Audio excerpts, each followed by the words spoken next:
नमस्कार दोस्तों, आज का हमारा वर्ड है डी फॉर डैबल। DABBLE। और आगे वीडियो में आपको दूंगी मैं इसकी सारी लगभग इन्फॉर्मेशन, जैसे इसका मीनिंग, हिंदी और इंग्लिश में इसका यूसेज यानी वाक्य में प्रयोग, ग्रामर यानी ग्रामर के पार्ट्स ऑफ स्पीच का ये कौन सा पार्ट है, कौन सा भाग है, इसका क्या रोल है ग्रामर में, इसके सिनोनिम्स यानी इसके समानार्थी और इसके एंटोनिम्स यानी इसके विरोधाभासी। तो देखते रहिए शुरू से लेकर आखिरी तक। तो फ्रेंड्स, वर्ड डेबल के दो अलग अलग मीनिंग होते हैं। तो पहले हम पहले मीनिंग के बारे में बात कर लेते हैं, फिर हम दूसरे के बारे में बात कर लेंगे।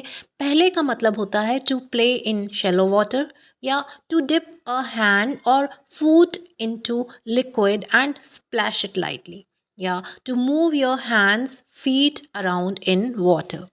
और हिंदी में इसका मतलब होता है पानी में डुबोना, छपछपाना, छींटे डालना या पानी में खेलना। अब इसका एग्जाम्पल है, children love to dabble their toes in cool stream. बच्चों को ठंडे पानी या ठंडी धारा में पैर डुबोना बहुत पसंद होता है। बच्चों को क्या, हमें भी पसंद होता है कभी नदी किनारे किसी पत्थर पर बैठकर कुछ सोचते हुए या सुकून से पैर डुबोना और छपछपाने का एक अलग ही आनंद होता है। इसका दूसरा मीनिंग होता है to engage in any activity superficially और amateurishly. That means to work at something in a casual, superficial or amateur way without serious commitment.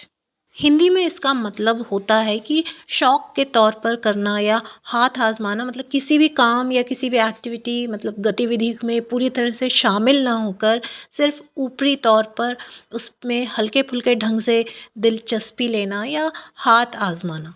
इसका एग्जाम्पल है, she dabbles in photography during her free time. मतलब वह अपने खाली समय में photography में हाथ आजमाती है। मतलब सीधी बात है कि एक लाइट इन्वॉल्वमेंट या सुपरफिशियल इंटरेस्ट या बस शौकिया तौर पर करना, प्रोफेशनली उस काम को नहीं करना। समवन हु डेबल्स या जो शौकिया तौर पर काम करता है वो कहलाता है डेबलर। डेबल से बनता है डेबलर। ग्रामेटिकल पॉइंट ऑफ व्यू से बात करूं तो डेबल का प्रयोग नाउन के रूप में भी होता है यानी संज्ञा के रूप में भी, और वर्ब यानी क्रिया के रूप में भी।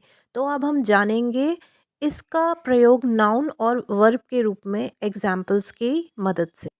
अब एज अ नाउन इसका पहला मतलब होता है अ लाइट स्प्लैश या छींटा।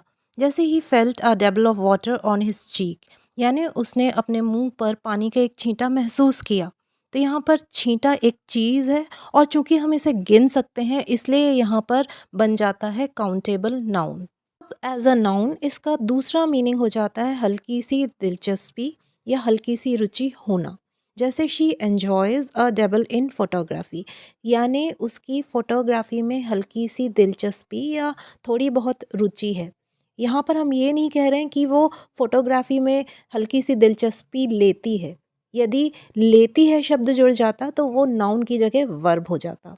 लेकिन यहाँ पर ये उसकी दिलचस्पी को बता रहा है, उसके इंटरेस्ट को बता रहा है, उसके इमोशन को बता रहा है, इसलिए यहाँ पर ये नाउन यानी, और हम डीप में जाएँ तो ये एब्स्ट्रैक्ट नाउन, एक ऐसा नाउन जो किसी फीलिंग, इमोशन, क्वालिटी या कंसेप्ट को दर्शाता है, बन जाती है।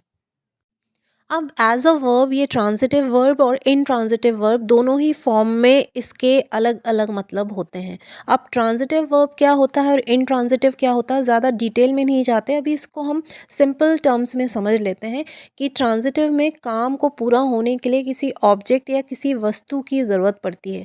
मतलब डूअर यानी सब्जेक्ट होना चाहिए, यानी करने वाला होना चाहिए, कोई काम होना चाहिए और वो किस ऑब्जेक्ट की मदद से किया गया है वो होना चाहिए। जैसे एग्जाम्पल है कि बच्चे पानी में पैर छपछपाते हैं, तो छपछपाना किस चीज़ की मदद से किया जा रहा है, पैरों की मदद से या हाथ की मदद से। तो यहाँ पर हाथ या पैर एक ऑब्जेक्ट हो गया, यानी वर्ब यहाँ पर ऑब्जेक्ट पर डिपेंडेंट हो जाती है।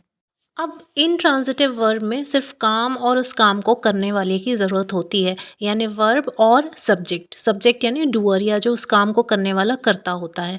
यहाँ पर ऑब्जेक्ट या वस्तु की ज़रूरत नहीं होती। जैसे एक एग्जांपल है, शी डेबल्स इन फोटोग्राफी, यानी वो फोटोग्राफी में हल्की दिलचस्पी लेती है या वो फोटोग्राफी में हाथ आजमाती है। तो ये दिलचस्पी लेना एक तरह से उसका एक इमोशन है या फीलिंग है, इसके लिए किसी ऑब्जेक्ट की यहाँ पर ज़रूरत नहीं पड़ती।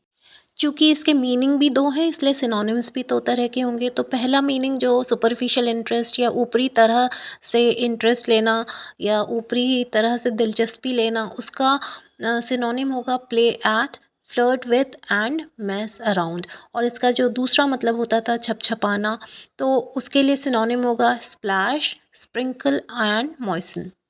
तो इसके पहले मीनिंग के हिसाब से एंटोनिम्स हो जाएंगे take seriously, be committed, engage deeply, यानी किसी भी काम को गंभीरता से लेना, समर्पण के साथ करना, साथ ही गहनता के साथ करना।